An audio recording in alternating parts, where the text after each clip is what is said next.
rapport entre musique, cerveau, maladie d'Alzheimer, c'est un trio assez composite. Les régions du cerveau impliquées dans la musique, c'est quelque chose de très vaste. Il y a un grand chercheur d'origine espagnole qui s'appelait Jean de Ajurriaguera, qui a travaillé à Genève, et lui faisait un parallèle entre la façon dont se dégradent les fonctions cognitives dans la maladie d'Alzheimer et la façon dont elles se mettent en place chez le petit enfant.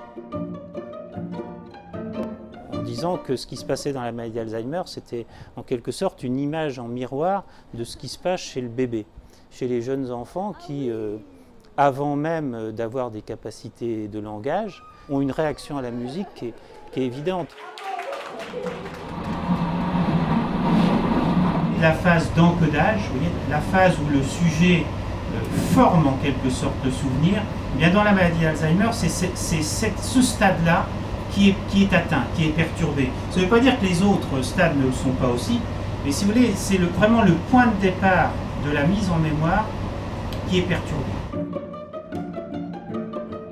On a toujours besoin d'un bon équilibre entre des recherches fondamentales et puis des recherches cliniques. Et je crois que ce sont vraiment les unes qui alimentent les autres, et c'est comme ça qu'on a de nouvelles idées, qu'on passionne aussi les jeunes, les étudiants. Il y a beaucoup d'étudiants dans notre unité.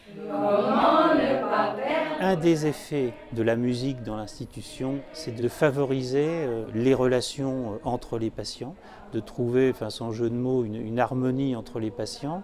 Et ça passe aussi, bien entendu, par une harmonie avec soi-même.